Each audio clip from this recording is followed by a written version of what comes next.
All right, it's Wednesday, April 30th, and we are just about concluded with our series of lessons on World War II.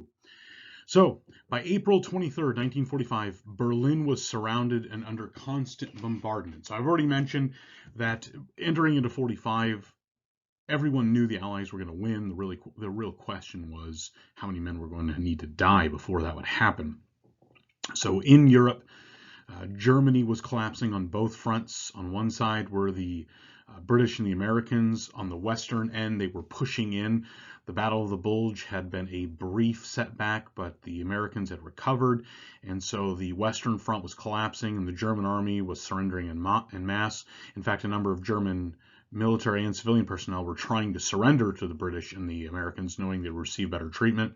But the majority of the advance in Germany was not the British and the Americans. It was actually the Soviets. The Soviets reach Berlin, and the Battle of Berlin begins. Berlin, as I mentioned, was surrounded, constant bombardment, constant shelling.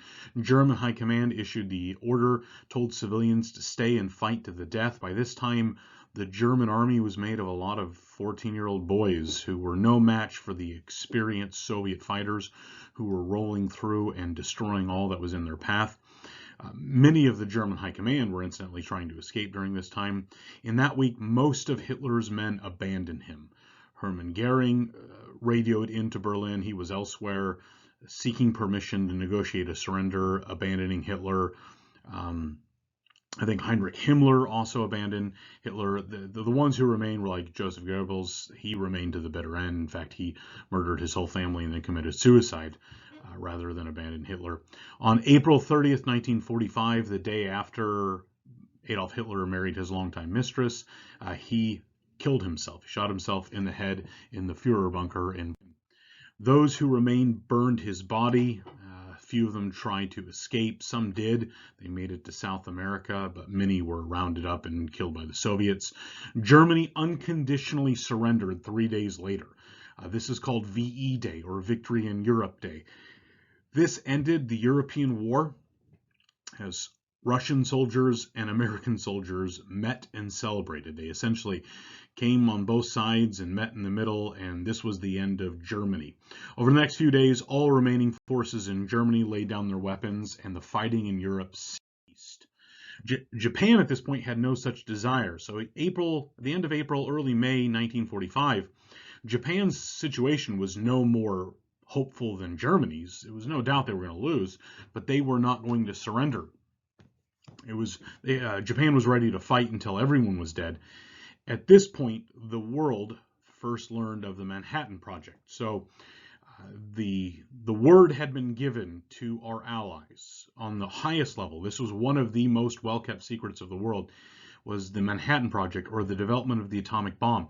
Very early in the war, in fact, before World War II had even begun, a number of German scientists who had fled to America because of the persecution that was happening in Germany, including Albert Einstein, by the way, although he had been in America much longer than that, they wrote a letter to President Roosevelt telling him that the Germans were going to work on this bomb that would harness the power, the seemingly limitless power of the atom when it was split to create energy, and that this atomic bomb was going to be unlike anything the world had ever seen.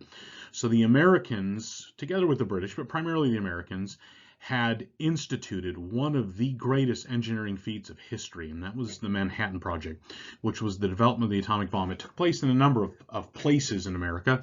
It took place in Hanford, Washington, and Oak Ridge, Tennessee, but the primary work was done in Los Alamos, New Mexico, where some of the most brilliant men in the world were brought together to determine how it was possible to create a bomb that would have well, let me explain it. There was a particular kind of bomb called a fission bomb. Fission works by splitting heavy atoms.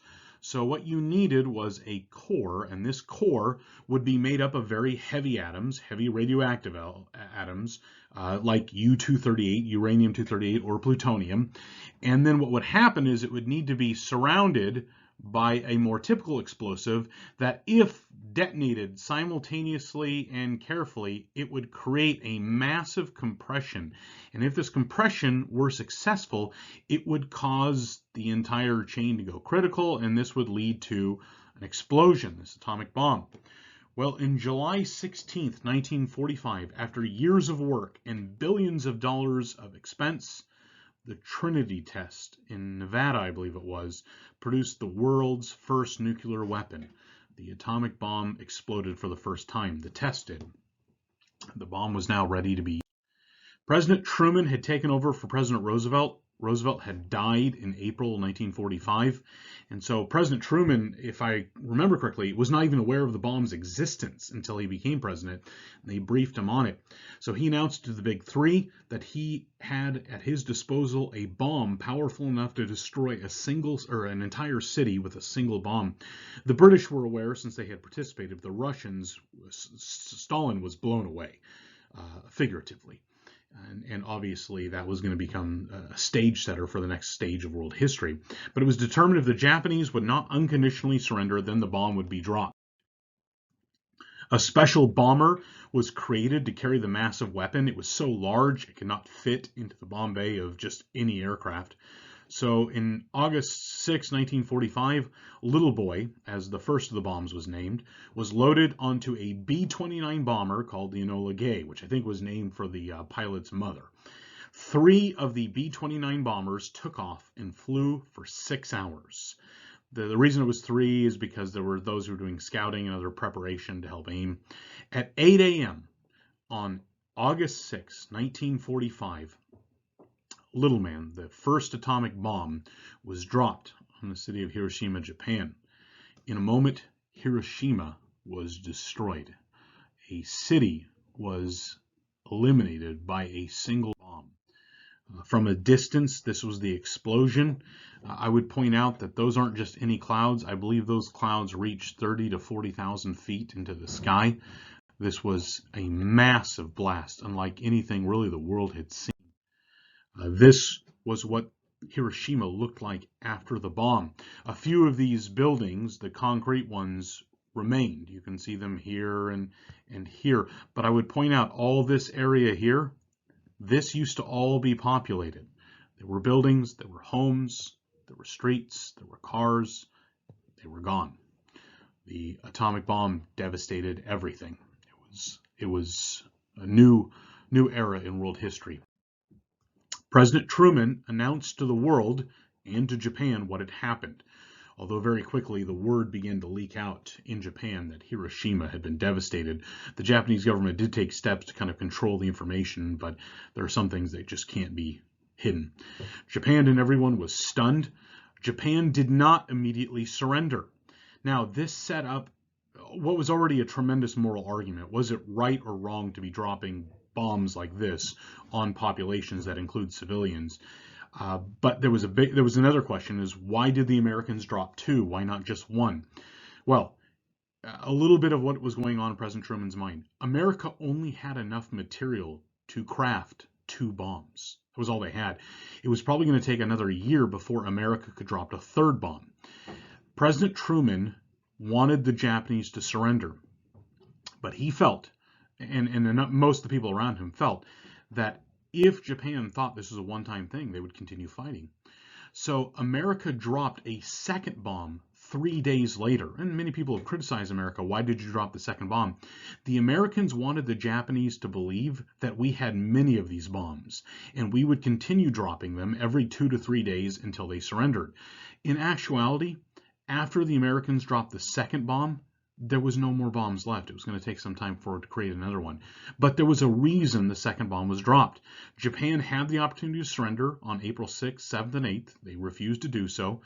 America made the decision to drop the 2nd one. And so on August 9th, another bomb was dropped. Now this time the Americans dropped leaflets telling the Japanese to beg the emperor surrender. It did not work. And so on August 9th, the 2nd bomb, called the Fat Man, was dropped on the city of Nagasaki. Like Hiroshima, it was utterly devastated. This is a picture of the Nagasaki bomb. You can see as the mushroom cloud, as it was called, began to progress through the layers of the atmosphere, and every time it hits a new layer, it takes a new shape. Incidentally, it was a major concern for the bomb crews is to be able to get away before the shock wave would destroy them. So basically, when the B-29 dropped the bomb, it it turned all the engines on full throttle, tried gradually gaining elevation, and got out of there as fast as possible. That's how massive the shockwave was, is that if they weren't careful, the bomb would destroy the plane that dropped it. As it was, both the little boy and the fat man had parachutes connected to the bombs to slow them down to give the airplanes time to escape. The Emperor Hirohito summoned the government and told them they must unconditionally surrender. He correctly realized that this was pointless, that it wasn't even going to be a battle, it was just going to be a slow death. There was a coup that was attempted. A number of Japanese officers killed some men and tried to take over the government in order to continue fighting, but the coup was put down, it failed. So the Japanese stopped fighting at the beginning of August, and on September 2nd, 1945, on the battleship Missouri, the Japanese formally surrendered. This was called VJ Day, and it was the official ending of World War II. World War II was over. September 2nd, 1945. This is the signing ceremony on the battleship Missouri. These gentlemen are not the emperor, but they are representatives of the emperor, and they sign the documents down here that formally pledge Japan to surrender unconditionally. These are in the background, the men and officers of the U.S. Navy and of the battleship that are observing the ceremony. And so September 2nd, 1945, World War II ends, and the world begins to rebuild again. In the immediate years, the United Nations was formed in order to prevent war. It was believed that if there was a venue for the world to be able to gather to discuss things, that certainly this would help head off war. I would point out that the League of Nations had been created for just for that purpose, and it had failed right before World War II. The United Nations has been largely ineffectual. It has not prevented war. In fact, if anything, it has given predominantly a venue for despots and tyrants and the enemies of humanity to lecture and to brag and to act like that they were responsible world citizens.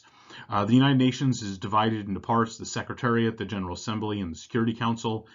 It's made up of many evil and dictatorial nations. It is full of hypocrisy and evil. There are many stories of UN peacekeepers creating, raping, murdering, and pillaging, of UN officials being guilty of bribery and corruption. Even today, it's all over the place. China is on the Human Rights Commission, but China is one of the biggest violators of human rights in the world. The current WHO, World Health Organization, which is a part of the United Nations, the leader of the WHO has been a propaganda machine for communist China and other evil dictatorships. So the United Nations was formed to stop wars, but like I said, it's been a failure at its purpose. Okay, starting tomorrow, we'll pick up on a new chapter, and we will begin discussing the world after World War II.